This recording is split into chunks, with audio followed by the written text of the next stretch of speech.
50 tem essa coisa de, acho que para minha geração, sorte, né? A expectativa de vida aumentou.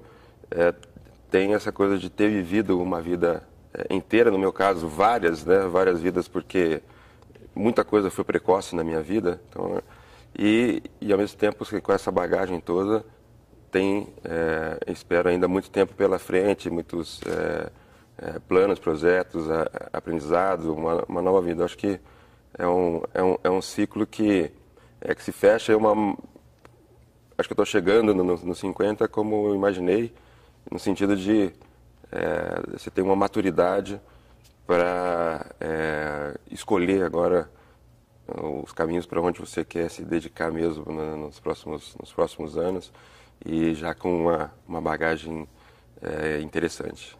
Bom, São Paulo, a minha relação com São Paulo foi bem com um início de adaptação, de conhecimento, né? Mas que teve uma fase, acho, diferente de hoje, né? E eu acho que a minha carreira também foi atípica, de ter projetos longos no mesmo clube. Deu para sentir os valores, né, do clube, a história do clube. Então, é uma época que eu me dei tempo para isso. Acho que o clube também reconhecia meus valores, e aí que sente a identidade. É isso que eu me identifiquei com o São Paulo, a questão de sempre foi um clube muito correto. Sempre cito o exemplo de, no segundo contrato, ter assinado meu contrato em branco, ter uma relação de confiança mútua muito grande, e que tem essa magia do futebol que transcende, né? Eu acho que essa identificação minha com o clube, com a dedicação também, isso passa para o público que faz parte desse universo. Então, eu acho que essa identificação grande de valores fez com que, junto, obviamente, com vitórias e tudo,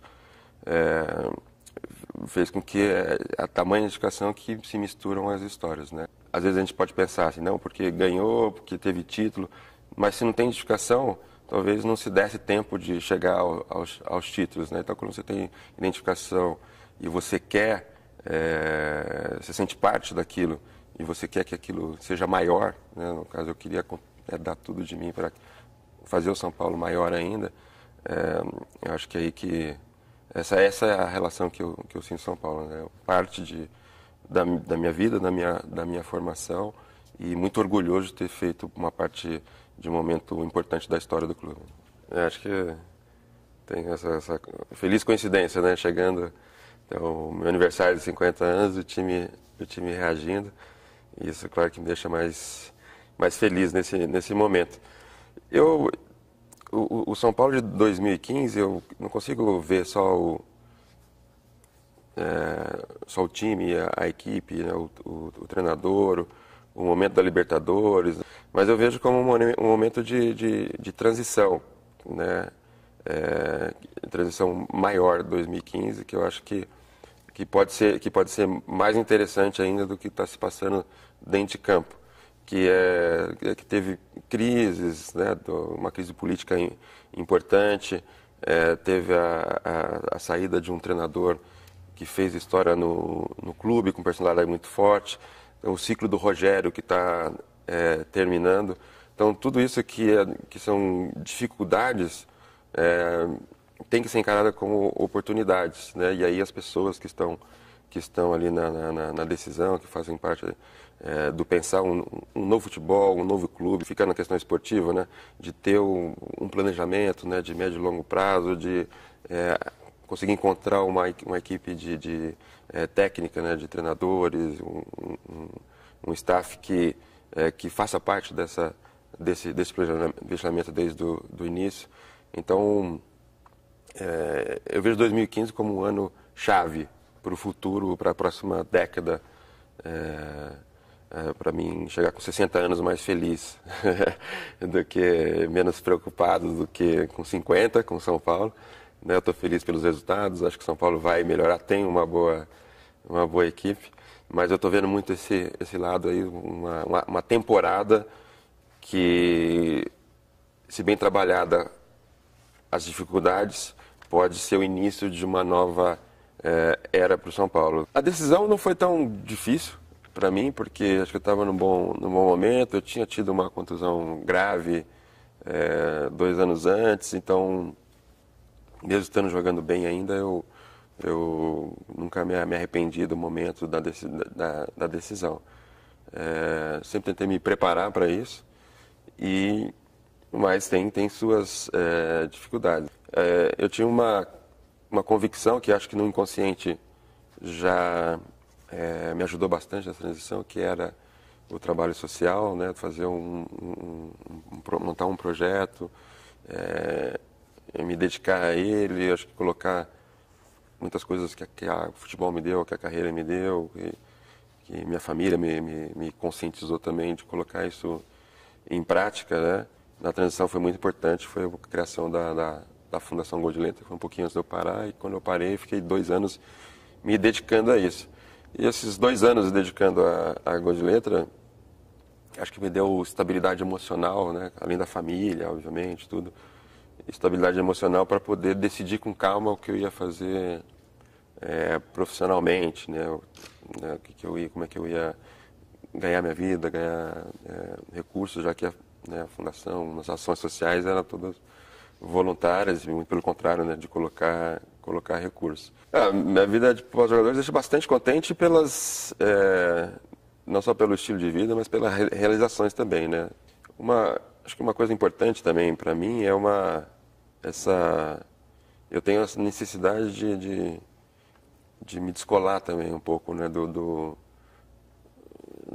da minha história, né? Eu sei que vai ser uma coisa que vai marcar, as pessoas vão sempre lembrar, mas hoje, com 15 anos que eu parei de jogar, eu fiz muita coisa, né, que não tem a mesma visibilidade, talvez, que o futebol me dava, não tenho o mesmo reconhecimento, porque as pessoas às vezes não conhecem em detalhes, né, o que eu faço, mas sabem de uma forma, acho que fica no imaginário assim, das pessoas, mas que de realizações muito importantes também, né? A Gol de Letra se tornou, como eu falei, um projeto de vida, algo que transparece, que mostra muito das coisas que eu acredito. Quando eu comecei, tinha 2 objetivos claros, quer dizer, a ação direta com crianças e jovens, ver a transformação, ter um impacto nas famílias, no bairro, e é uma coisa que a gente tem bastante orgulho, que acontece, é difícil, mas já temos muitos resultados a mostrar. E a outra é a própria força, a força desse nome que tem hoje, ter uma ação política pelas causas, né, da educação, do esporte, da importância do esporte na formação, no desenvolvimento humano e social. O que eu esperava quando criei, eu sempre achei que o Gol de Letra poderia ser um exemplo, você ter uma revolução, uma transformação local. E isso servir de exemplo, essa era uma ambição que existia, eu acho que aconteceu. Eu não lembro agora o tempo, quando a gente escolheu o nome e o Gol, mas acho que o Gol foi em 99 e a gente já tinha lançado a ideia em 98, né, que foi o último gol contra o Palmeiras na Copa do Brasil, né? Foi em 2000 já, né, a gente tinha 2000, e já tinha lançado no final de 98. Acho que foi uma feliz coincidência, né, um gesto, um gesto que representava o que eu ia me investir ali, né, na Gol de Letra. Mas era para um jogo de palavras, né, Gol de Letra, que é o esporte pela educação, o esporte e educação, e esportistas pela educação. Então era um jogo de palavras mesmo, um gesto de futebol bonito, mas que tem a ver com gol, com objetivo, com concretizar, e letra no sentido mais de formação humana, né? Atletas pelo Brasil, eu sou um dos fundadores. Eu acho que ela é consequência desse movimento do envolvimento de vários atletas com projetos sociais, com ações concretas, né, de campo. E a gente já chegou a uma conclusão, eu fui um dos motivadores, né, que joguei a ideia, e vários outros atletas que estavam próximos também se envolveram, que era que assim, se cada um de nós, né, que pessoas que Lars Grael, Ana Moser, Paula, Gustavo Borges, vários Cafu, vários atletas que já tinham projetos, né, estavam envolvidos com projetos ou causas ou movimentos, se envolvendo cada vez mais. Individualmente a gente já conseguia muitos resultados. Então a ideia de base é assim, vamos nos juntar, ter uma causa comum e juntos, o poder nosso de mobilização e multiplicado de todos estarem juntos, com uma boa estratégia, pode ter resultados macros, né? A Atletas pelo Brasil é uma ação política, né? Uma ação de lobby, de advocacy pela causa do esporte para o desenvolvimento humano. A nossa missão é muito simples, mas ao mesmo tempo diz muito. Quer dizer, melhorar o esporte para melhorar o país. O esporte para todos, não um esporte de alto rendimento que a gente vê como uma consequência, né, do acesso das pessoas à atividade esportiva, seja nas escolas, nas ruas, nos clubes. Bom, eu me considero um humanista, né, e um cara que sempre busca a igualdade de oportunidades, né, para todos. Mas, para mim, resume assim, você ter oportunidades iguais, né, para as pessoas na sua formação e depois, quer dizer, a capacidade, a ambição, e aí que vão se fazendo as diferenças, né? Então, acho que enquanto não existir oportunidades parecidas para as pessoas aonde eu vivo, eu sempre vou me sentir frustrado e de alguma forma inquieto e inconformado. Sempre me considerei mais para a esquerda, né? E obviamente eu espero ainda que seja onde for, mas principalmente no Brasil, que lideranças com essa mesma ideologia surjam com mais convictas, com mais forças e mais fiéis a esses ideais. Eu acho que o meu sucesso empresarial, além do lado de ativista, né, social, tem muito a ver com o esporte, que a única experiência que eu tive é jogar com time, né, saber reunir diferentes competências e pessoas. Então eu não tinha nenhuma experiência, nem tenho, acho que, vocação para ser um empresário hoje que tem um camarote, tem um cinema, e deve crescer, né, essa rede de cinemas especiais que a gente quer montar. Eu não tenho essa vocação de empresário, mas tenho pessoas, né, tenho um sócio, né, que chama o Paulo Velasco e outros parceiros que são pessoas de formação e de empreendedorismo e que são muito complementares. Então, assim, eu vejo isso também como um novo time para mim e de sucesso também.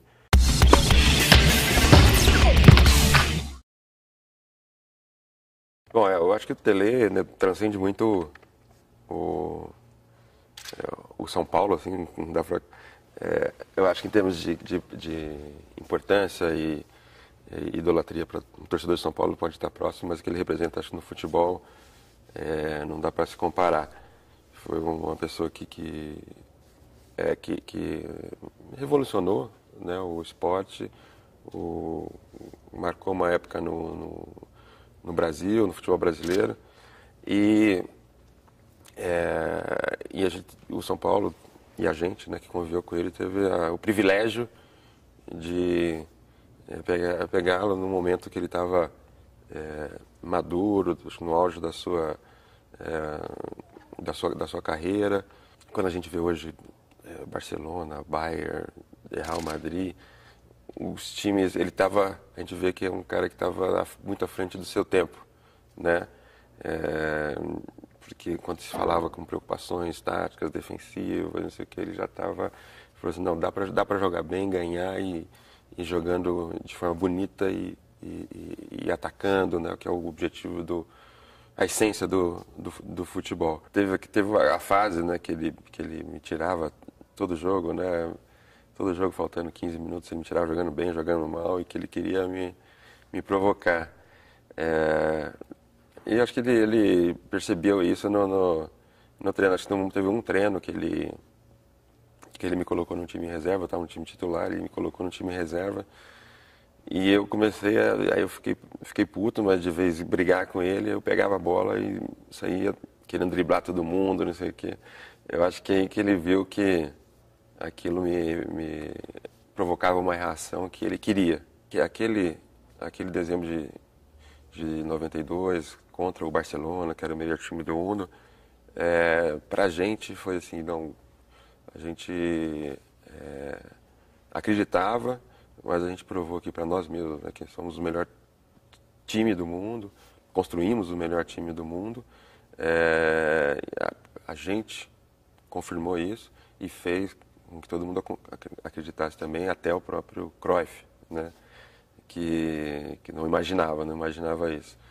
E foi de uma forma realmente muito especial, né? Era a primeira final mundial do São Paulo e o fato de começar perdendo, né? Virar o jogo, então foi na minha cabeça assim fica uma coisa como o momento, nem digo que foi o melhor jogo meu ou daquele time, mas foi quase perfeito. Mas a gente pode ter tido outros jogos melhores até, mas era contra o Barcelona. Mas ficou aquela coisa do jogo ideal, né, que todo mundo esperava, contra quem a gente queria e que deu tudo certo porque foi construído de uma forma muito consistente. O gol foi o momento que representou isso, né? Então quando entra, quando eu vejo a cena, né, da bola entrando, os jogadores comemorando, eles não estão comemorando só um gol, né? Eles estão comemorando assim, né? Somos o melhor do mundo. E eu acho que o Tele, ele percebeu isso naquele momento, né? O que era raro, né? Ele nunca cantava a vitória antes e tal, mas eu acho que aquele sorriso dele, assim, podia acontecer algum desastre, sim, mas ele acho que já estava ali contente que o time saiu perdendo contra o Barcelona, virou o jogo, um gol daquele, então um gol também treinado por ele. Mas o Japão, obviamente, tem ótimas lembranças e tenho também muito respeito, né, por essa cultura. Tem uma coisa que me marcou muito lá, assim, quando a gente estava indo para o jogo, tinha uns japoneses, né, tinha muito brasileiro, tinha uns japoneses torcendo para o São Paulo. E tinha alguns brasileiros que se jogavam lá, amigos e treinadores. E eles falaram assim, uma coisa de... eles não falam, no Japão eles não falam boa sorte, falam coragem, né? Então às vezes você vai num lugar e vê alguns comportamentos que te marca, que você tenta levar para sua vida. Assim, hoje em dia, quando eu vou falar boa sorte, assim, isso me incomoda, né? Aí às vezes eu falo assim, coragem, né? Como os japoneses falam. E achei aquele bonito, né? Mas o Japão ficou muito para o jogador da minha geração, ficou muito marcado por essa final intercontinental, né? Representava chegar ao Japão, representava chegar ao auge. Quando a gente chegou na primeira Libertadores já, o time estava maduro e estava muito solidário, né? Eu diria, a gente tem uma palavra que se usa muito na França, que é aqui a gente fala mais solidário, mas é cumplicidade. E aí, individualmente, eu, né, sem falsa modéstia, dou mérito de ter uma parte importante de ter sido capitão e ajudar a construir esse espírito coletivo. O principal não, mas acho que foi um dos símbolos daquela geração que com certeza criou essa maneira diferente de encarar a Libertadores no São Paulino, né? Foi não foi só o ganhar a Libertadores, mas a maneira com que a gente ganhou, essa interação, né, com a torcida, né, que a gente tinha, aquele time era muito carismático, né? Eu posso falar vários nomes aqui, mas o Zete, Pintado, Miller, eram todos jogadores muito carismáticos, Cafu, até ultrapassar às vezes o torcida do São Paulo, mas então ganhar com esse time carismático a Libertadores, né, que era um título inédito, criou essa relação, né, definitiva com com um torneio num patamar de muita felicidade, digamos assim. Né? Pênalti, a princípio, assim, é uma grande fria, né? Uma grande fria. Você não, se fizer, não faz mais nada que obrigação. Se perder, pode ser crucificado, né? Eu lembro de um pênalti, do primeiro pênalti decisivo, assim, acho que não foi o primeiro pênalti na carreira, mas se não foi o primeiro, foi o segundo.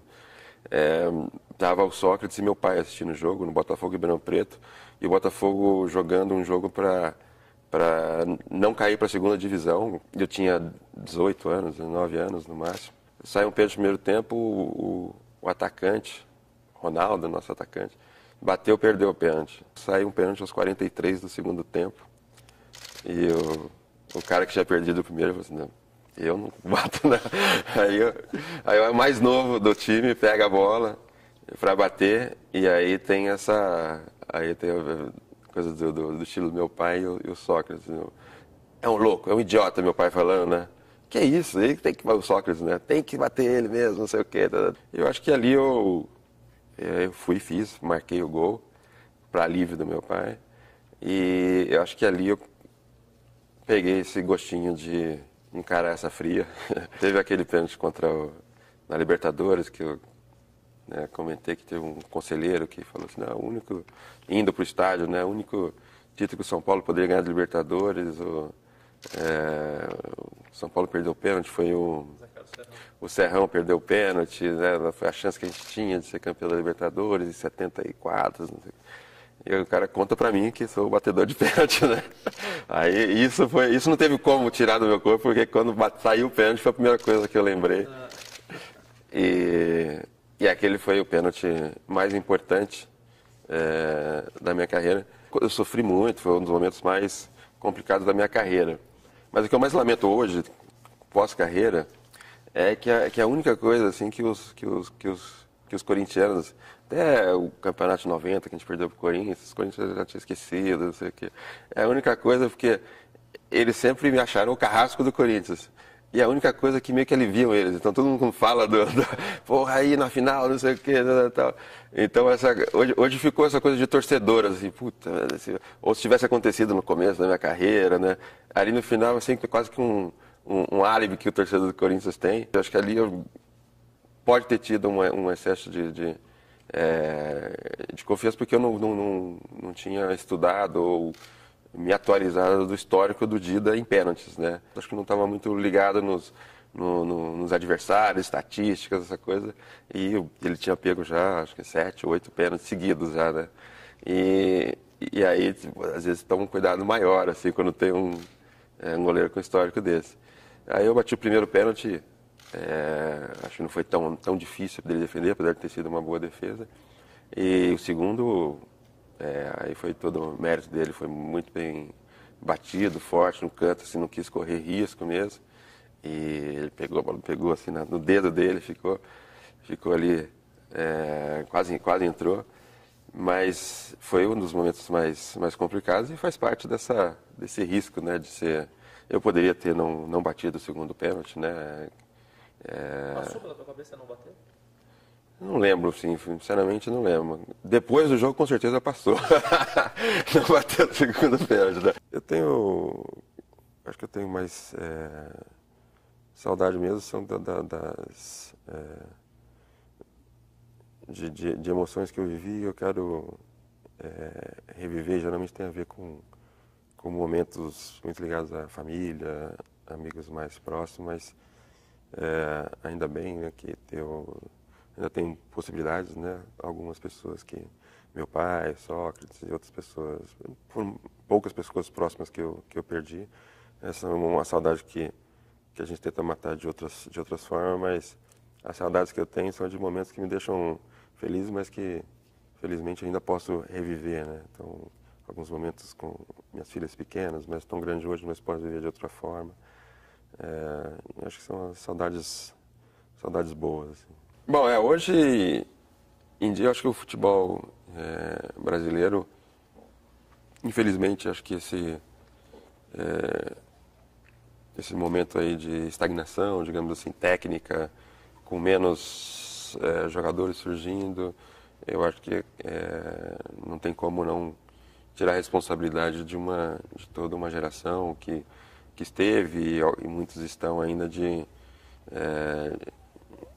dirigentes que fazem parte de uma, não vou, né, falar que é de um ou de outro dirigente, mas dirigentes que fazem parte de um sistema que é ineficiente e que está levando o futebol brasileiro para baixo, né? Então essa estrutura que eu chamo como amadora deixa o futebol brasileiro no passado, não faz com que os dirigentes que tenham uma visão mais limitada deem lugar a outros, né? Porque eles acabam se perpetuando também, e também faz com que os dirigentes que tenham uma visão melhor que poderiam fazer uma diferença não tenham uma voz ativa, né? Sejam abafados pelo sistema. Então, o Brasil tem profissionais, grandes profissionais em várias áreas que poderiam estar colaborando, mas que precisam dessa estrutura profissional e que tenham dirigentes competentes para que eles se organizem e consigam ter essa visão do fundo do poço que o futebol brasileiro está em termos financeiro e de projeção de futuro, de um futuro melhor. Eu vejo com bastante admiração mesmo, né, o bom senso, até como poder de mobilização, né, que eles tiveram. Acho uma coisa única, inédita e muito impactante, né, conseguir mobilizar tantos jogadores que, né, se expuseram nos jogos. Eu acho que tinha uma coisa muito, muito concreta e muito bem planejada. E com a força dessa quantidade de atletas juntos e pensados de uma maneira inteligente. Então, acho que o bom senso chega com ideias novas, né, com ideias que muita gente já esperasse que acontecesse, e de uma maneira corajosa, mobilizando o governo. Bom, família, para mim, para muita gente, mas no meu caso, é quase que uma necessidade, né, além do amor, a paixão e o ambiente em que eu fui criado, né, para valorizar a família. Nasci caçula de 6 irmãos, onde os meus pais do norte e nordeste sempre valorizaram muito a vida familiar, o núcleo, fortaleceu o núcleo familiar. Então eu tenho quase que uma necessidade, né, mais do que prazer também, mas uma necessidade. Esse fato de eu, mesmo na minha carreira, ter passado 8 anos em São Paulo, 5 anos no Paris Saint-Germain, é um pouco isso também, né, de me sentir bem fazendo parte de uma família, de uma casa, parte de um projeto que é além disso. A gente é um núcleo familiar que sempre valorizou muito, e eu acho que as pessoas percebem isso porque, por exemplo, no Sócrates, né, na atuação que ele tinha, você via sempre tinha na essência, né, os valores que a gente aprendeu dentro de casa, nas minhas ações também, e quem conhece os outros familiares percebe isso. Então existe uma coerência, né, que é muito verdadeira e que vem dessa força dos valores que foram passados, né, pelos meus pais e ir por diante para os filhos. Não, a Xenofonte virou uma lenda, né, mas não é verdade. Não é verdade. Isso, pelo menos minha mãe não confirmou. Eu acho que pela sequência dos 3 primeiros nomes, se continuasse, né, foram mais uma dedução e uma lenda que virou, né?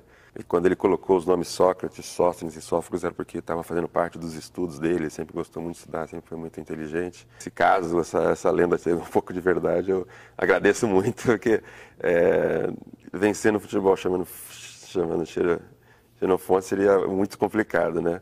E meus amigos brincam que a minha grande sorte não foi não ter continuado nos nomes dos filósofos. Minha grande sorte não foi ter continuado o quinto filho dos meus pais, né? O meu irmão mais próximo, Raimar, a junção. Meu pai voltou a inventar, né?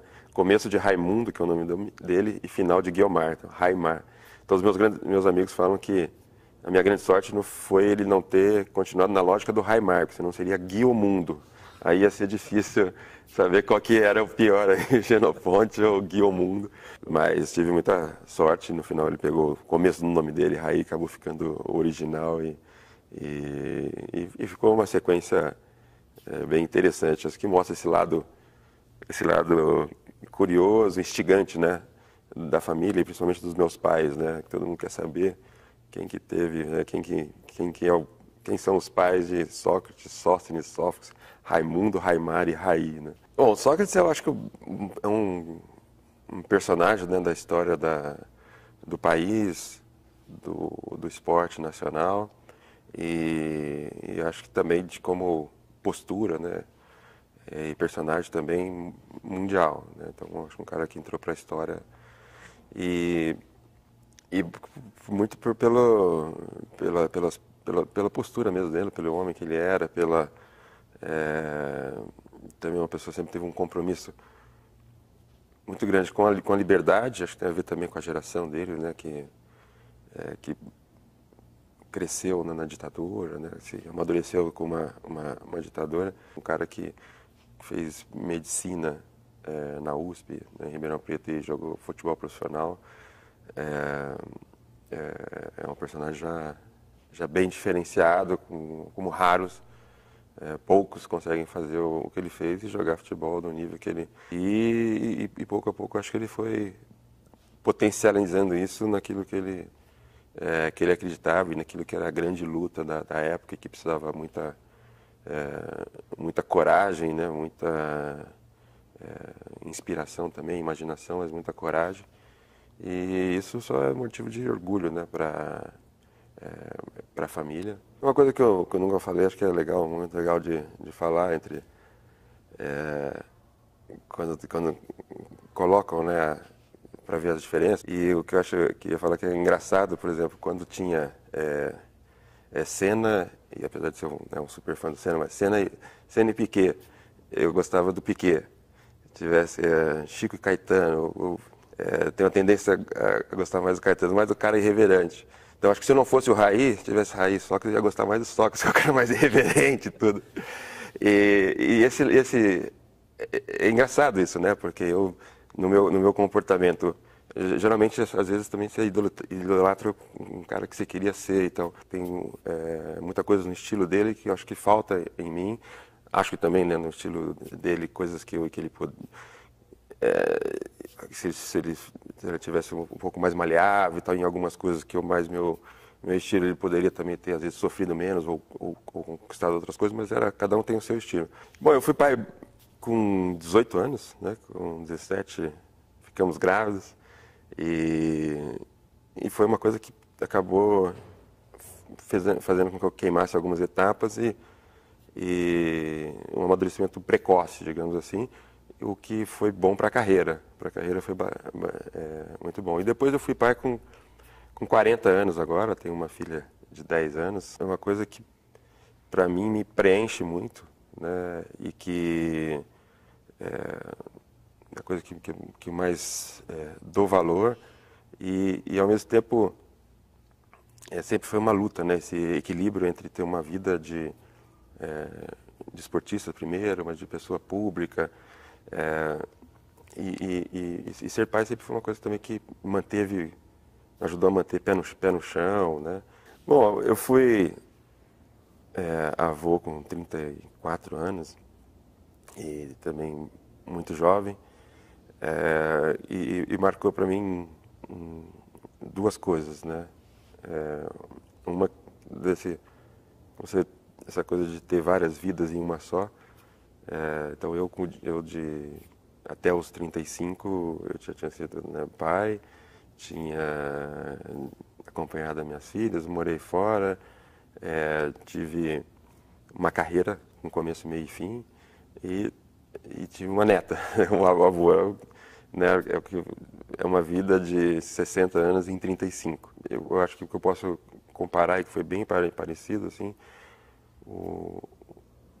toda essa preocupação, né, de ter filhos, não sei o que, quando nasce, você desperta uma coisa que é do instinto humano, e aí que é a primeira vez que você entende realmente o que é o amor incondicional, né? E que isso te faz transcender muitas coisas. Então eu tive isso, eu acho que é igual, né? Que no nascimento da neta, apesar de sempre ter uma preocupação com o filho, quando nasce a neta também é isso, né? Você volta essa sensação de amor incondicional e de esperança na vida. Eu fui casado 16 anos, tive 2 filhas com a Cristina, tem uma importância gigante na minha carreira, na minha formação, minha vida, né? Porque nos casamos com 17, ela tinha 16. E muito raro, né? A gente cresceu junto e foi aprendendo as coisas juntos. E por mais que tenha separado, é um casamento que deu certo, que a gente considera que deu certo e continuamos muito amigos. Depois tive a Noá, né, fruto de uma paixão, também de uma relação muito forte com a Daui, que também continuamos muito amigos, né? E hoje em dia tenho uma namorada que está firme já há algum tempo, né, a Vivi. Para mim, quanto mais eu consigo manter próximos, né, quando faz sentido, né, já passamos Natal, todo mundo junto. Então, eu acho que essa coisa de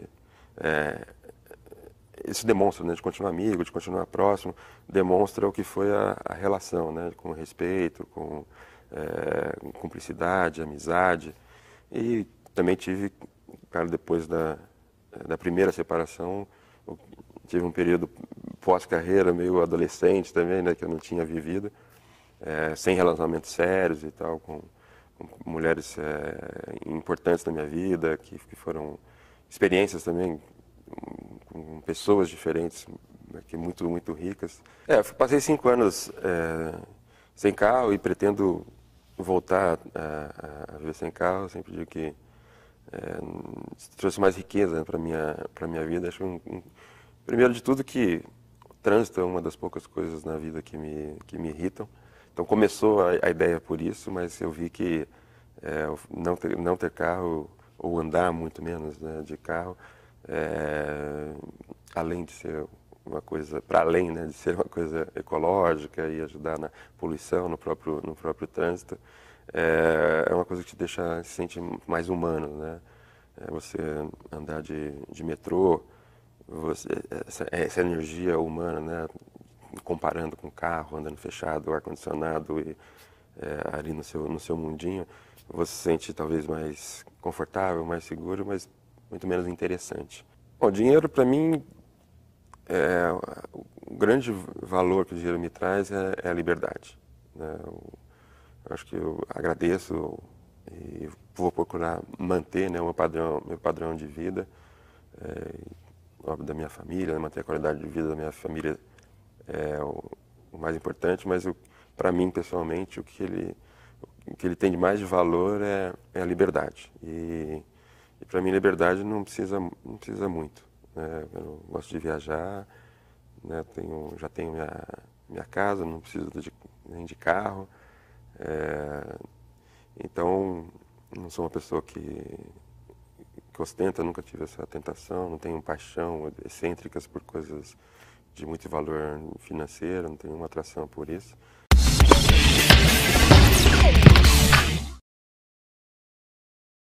Eu acho que a seleção, o meu período na seleção, esportivamente, teve grandes momentos. Assim, eu fui capitão durante 3 anos, mas nos momentos marcantes, assim, não foram os momentos que eu estava no ápice da minha carreira. Eu acho que tive muita importância na construção daquele time, na conquista de 94, mas não foi tão marcante como foram as conquistas no São Paulo. Eu acho que é difícil você avaliar assim, uma participação em uma Copa do Mundo individual, mas eu tenho bastante orgulho de ter sido capitão, né, durante quase 4 anos, de ter feito parte da experiência. O Parreira foi um cara de muita cumplicidade. Assim, ele, em momentos bons meus, acho que eu ajudei bastante e tal, né, com construção no início, que eu era capitão, desde 92, 93. Eu acho que eu trouxe essa coisa de reconstrução, de um novo de uma nova seleção, de uma nova postura, né? E eu acho que o Parreira apostou nisso, né? Deu certo. E eu, quer dizer, quando eu tive um momento difícil mais próximo da Copa do Mundo, ele também, eu acho que ele bancou até onde que deu, né? Muita gente queria que eu tivesse saído antes, né? E aí eu acho que o Parreira bancou, falou assim, não, vamos ver, até, bom, o Raí fez parte da construção, bancou, manteve como titular no começo da Copa do Mundo. E aí quando teve um jogo difícil, que foi contra a Suécia, que eu não joguei bem, o primeiro jogo tinha sido o melhor em campo, né? Quando não joguei bem, a opinião pública, o ambiente não estava... eu sabia que isso poderia acontecer, então por isso não teve rancor nenhum com o Parreira de ter saído. Eu acho que teve muitos outros momentos que eu poderia ter saído, ele segurou a minha barra. O Zagallo na época, né? Eu respeito muito o Zagallo, né? Tudo que ele fez aí no futebol brasileiro, todas as conquistas. Na época ele era o assistente do Parreira. Depois da época de 94, aí eu percebi claramente que não era um jogador que ele não era um jogador que ele gostava tanto assim, né? Acho que ele gostava, mas como para ser titular da seleção, talvez não. E isso eu senti isso, né, mais depois de 94, na preparação para 98. Mas assim, nada, era acho que uma coisa de preferência de treinador, né? Nunca teve nada pessoal, muito pelo contrário, sempre me dei bem com ele, a gente não tinha mais contato com o Parreira mais do que com ele, mas nunca tive nenhum problema e nunca encarei isso como uma coisa pessoal, mas como uma coisa de preferência de um treinador, mesmo não concordando, que acho que em 98 poderia ter participado, assim como se eu continuasse titular em 94, poderia ter tido também um papel importante, mais importante ainda, para aquele time que foi o campeão do mundo. Pelo menos eu mantive o meu 100% de aproveitamento na Copa do Mundo. E eu sempre que os franceses falam, eu falo assim, ainda bem que eu não fui, porque senão vocês iam perder, né, afinal. A gente fez parte dessa geração, né, que ganhou de 94, e a primeira convocação minha, estava no Botafogo de Ribeirão Preto ainda, foi, se não me engano, a primeira convocação dele, a primeira convocação do Romário, então era aquela geração que, uma parte daquela seleção que foi campeão do mundo. E ele sempre foi, ele, claro que amadureceu bastante, mas sempre foi aquele estilo dele, guerreiro dentro de campo, super profissional, de treinar muito, de exigir muito dos companheiros, né? Acho que esse perfil, que já era um perfil, né, de liderança, e isso, ele foi capitão em outros times também, mas legitima, né, o fato dele ter sido capitão de 94 e ter que ser treinador hoje. E eu acho que ele fez como treinador, confesso que ele me surpreendeu mais do que eu imaginava. Não estou falando agora, né, do cara nunca ser treinador e assumir o fato da escolha dele na época, né, em 2010, ter sido certa, a com menos risco ou não, é uma coisa, mas ele foi escolhido e deu conta do recado. E eu acho que você ser treinador, nunca ter sido treinador num time, chegar no treinador da seleção brasileira e fazer o trabalho que ele fez até a Copa do Mundo de 2010, assim, é louvável. E eu queria construir uma carreira bonita lá profissionalmente, mas eu achei uma grande oportunidade pessoal, né, pelo viver em Paris. E aquilo se foi se concretizando, na verdade, né, aquela curiosidade, aquela atração e admiração pela história da França e pelos valores sempre defendidos pela França, né, vai além, né, de direitos humanos, né, de todos os valores também da Revolução, da liberdade, igualdade, fraternidade, para mim, são valores que ainda eu respeito. E eu vi muito na prática aquilo, né?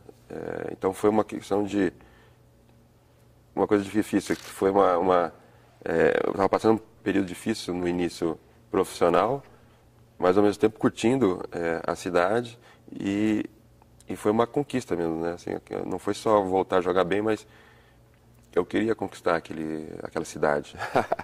Vou perguntar para um ribeirão pretano que morou na França, né? Mas eu acho que o que vale muito é a conversa que tem em torno disso.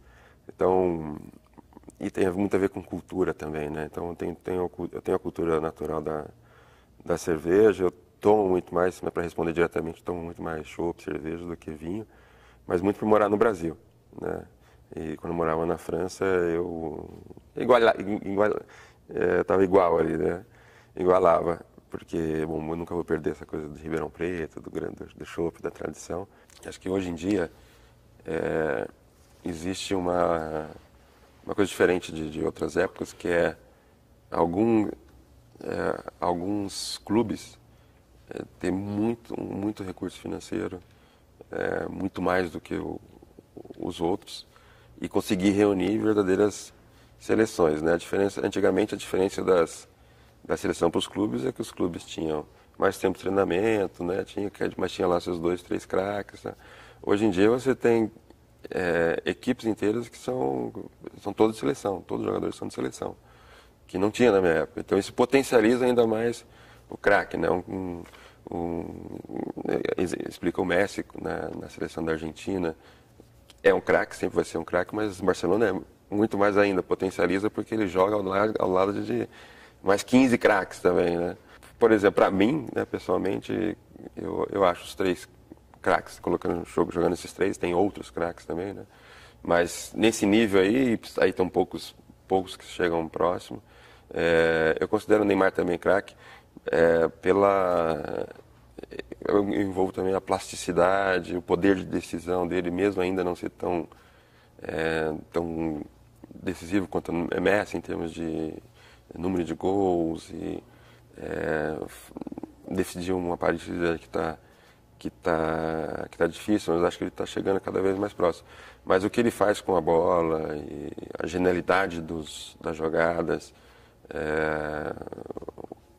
o estilo, plasticamente falando, para mim é um craque. Depois, se ele vai ter uma carreira de craque, aí o tempo dirá. O foco não é uma coisa nova, né? Uma coisa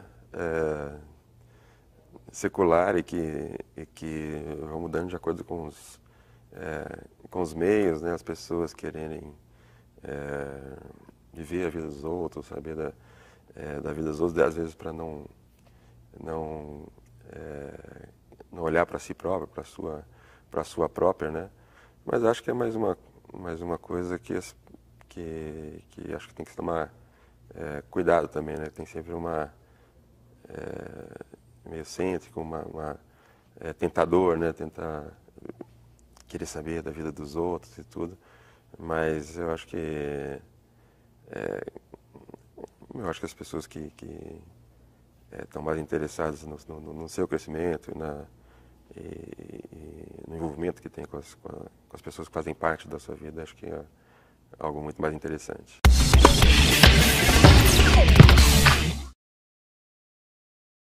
Foi quase que literalmente, né, uma passagem de bastão, assim, né? Eu acho que eu fiz parte e fui o capitão, o líder de um dos momentos mais vitoriosos da história do São Paulo e mais importantes da história recente, né? Acho que dos tempos modernos, eu e o Rogério fomos as pessoas que mais marcaram em termos de história de marcar a história do clube, e com uma história longa dele, muito mais longa que a minha, e o Rogério de uma maneira muito peculiar, quase que inédita, né? Que é fazer uma carreira inteira no mesmo clube, um goleiro artilheiro. Então tem muitas coisas na carreira dele que o tornam único, digamos assim. Teve a minha importância, o meu papel, mas tem muita coisa de recordes do Rogério e tudo que tem muito a ver com São Paulo. Mas acho que foi uma passagem de bastão de alguém que pegou e ele conviveu com isso, né? Nessa época que eu era o líder, e a gente teve esses 2 anos de coabitação de lideranças, né? Bem sucedidas também com títulos, mas que ele pegou e soube elevar isso ainda a um estágio muito importante, com títulos importantes, né? Eu acho que o capitão tem uma importância muito grande a questão técnica também, né? Que a importância que você tem para o time tecnicamente, na armação, na definição do jogo.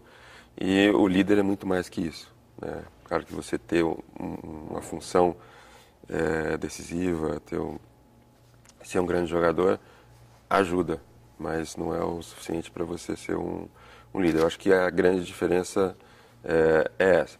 A minha experiência de liderança, primeiro de tudo, passa por reconhecer outras lideranças, né? E saber da necessidade de dar voz a essas lideranças. Então, eu sempre, em todos os times, eu acredito muito nisso, ter um time vitorioso, todos os times vitoriosos que eu passei, que teve sucesso, são times que têm diferentes estilos de liderança. Sempre tem uma que sobressai,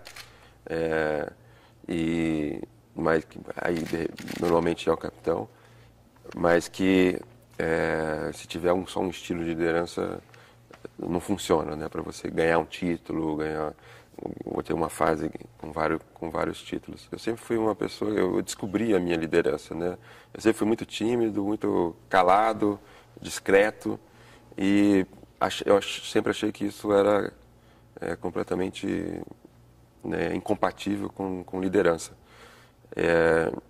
E como eu ia falar, né, como os mineiros falam assim, do meu jeitinho eu ia conquistando as pessoas, e quando eu me via como capitão e como líder, né? Com uma maneira com que as pessoas me respeitavam e não como eu me impunha. Então, a partir do momento que eu ganhava o respeito, aí sim eu podia impor nas minhas ideias, sem mudar a minha maneira de ser. Eu já revi algumas comemorações minhas antes de ter estipulado essa como uma comemoração, que era muito ridículo. Você fica... O momento do gol, você fica num êxtase e tal, que você está muito próximo do ridículo, né? E essa coisa próxima do ridículo, como eu falei, única, pouca gente tem esse tipo de emoção na vida, e fazia com que, no meu caso, fosse literalmente ridículo. Então eu saía, às vezes nadando, às vezes girando. E aí eu comecei a ver na televisão comemorando. É muito feio esse negócio, não tem jeito. Aí eu teve um dia, um gol, não lembro se foi contra o Corinthians mesmo. Talvez você lembre que o jogo teve um gol calcanhar no Botafogo contra o Corinthians, que eu acho que foi a primeira vez que eu fiz. Que eu saí correndo em direção à torcida do Botafogo, perto do escanteio. E aí eu pulei e fiz esse gesto, assim, né, de cima para baixo. Que depois eu vi, achei legal, esteticamente, e achei que... e original, né? Ninguém fez, é um soco no ar, mas também diferente e tal. Mas não foi pensado, assim, né? Mas aí quando eu vi depois, aí eu falei, legal, vou tentar ficar com que isso fique uma marca e fique no meu inconsciente, né? Então acho que ali eu estava, e mesmo sendo tão jovem assim, eu vi também que ali eu despertou até comparada com um lado de criar uma marca, de querer criar uma marca no futebol. Então já tem uma coisa de achar que vai crescer também, né? Gol, já teve muita gente que comparou a um orgasmo, e é uma coisa que acho que te tira te deixa embriagado no sentido de prazer e de magia juntos, né? Quando você fala o gol, para mim, tem a ver com a rede também, né? Assim, a bola tocando a rede, estufando melhor ainda, mas tocando a rede tem uma espécie de magia que te remete de toda a magia que existe no futebol, que faz toda essa paixão. Acho que o gol é o ápice, e você fazer um gol transmite tudo isso, né? Essa coisa da magia com uma certa embriaguez. Vaidade, para mim, é um bicho que você tem que tomar cuidado, né? Então é um bicho mesmo que tem que tomar muito cuidado, que está dentro de você, que tem a ver com autoestima, com cuidado, né? Com muita coisa que você necessita, mas que você não pode deixar que tome conta, né? Às vezes eu estou de baixo astral, ou não sei o quê, você sai na rua, as pessoas se manifestarem, já te diz que você não precisa ficar tentando ficar mais bonito ou mais não sei o quê. Mas esse carinho, né, de respeito que eu ganhei já é uma coisa que massageia meu ego, então não, me ajuda a não deixar essa vaidade exagerada. Bom, cinema para mim é uma experiência, né? Ir ao cinema é uma experiência. E tem a ver com esse cinema aqui, né? Então, quando eu saio de casa, acho que vou menos do que eu gostaria, mas quando eu saio de casa para ir ao cinema, para mim se abre uma grande fantasia, né? Então, desde o momento que eu saio de casa, eu já estou imaginando se o filme vai ser bom ou não vai ser, o que eu vou sentir com aquilo. E quando entro no cinema, eu gosto de chegar cedo, quando as luzes se apagam e acende a tela, se ilumina, é um outro universo. Essa é a nossa primeira experiência aqui do Cine Sala, tem a ver com isso, né? De tentar ter a experiência mais genuína possível, né? De ir ao cinema, de assistir um filme no cinema, né? Acho que isso nunca vai, por mais que a tecnologia avance, nada vai substituir. Teve um filme que me marcou bastante na minha vida, que influenciou, que me fez descobrir Gandhi, né? Eu contava a história de Gandhi, mas tem uma infinidade de filmes, é difícil, depende do momento. O último que eu assisti foi do Sebastião Salgado, um documentário também, que tem a ver com a essência do cinema também, né? Que é foto, registro, emoção. Uma música, por exemplo, é um cara que eu acho que genial, fez parte da minha formação como pessoa, para mim. É uma pessoa que quase muitas das composições dele e a maneira com que ele canta também me provoca, me faz pensar, é o Caetano Veloso. Acho ele genial. Quando eu vejo Caetano Veloso comparando uma jogada de... Às vezes, ouvindo uma música dele, eu ouço coisas que às vezes lembro de uma jogada de calcanhar do Sócrates, ou uma jogada do Messi, para trazer para o mais genial do Messi, ou o Neymar, né? Trazer para o mais atual. Um livro, eu sou fissurado por ciências humanas, né? E tem muitos livros, romances que me marcaram, mas o que me interessa mais, o que me sinto melhor melhor depois que acabo de ler, sempre são livros ligados às ciências humanas, né? Estudo, seja filosofia, eu quero estudar ainda outras coisas, mas principalmente filosofia é uma coisa que me provoca bastante. Então, são livros ou especificamente de histórias da filosofia, ou teorias da filosofia, ou algum romance que tenha a ver que tem alguma coisa ligada à filosofia ou psicologia no meio. Então, coisas ligadas às ciências humanas, né? Um lugar, eu sou uma pessoa muito urbana, né? Todo mundo adora praia, mato, eu também, mas eu adoro então, a cidade de São Paulo, Paris, que eu vivi, Londres, eu quero conhecer outras capitais. Não precisa ser tão populosas assim, que Amsterdã é uma cidade que eu não conheço tanto, quero conhecer. Então, mas são concentração de pessoas que me estimulam e que passam um dinamismo. Acho que depois que você entra nesse ritmo de vida, eu acho que para os próximos, pelo menos, 15, 20 anos, acho que ainda vai continuar sendo um lugar mais urbano e praia e mato para descansar e se reenergizar.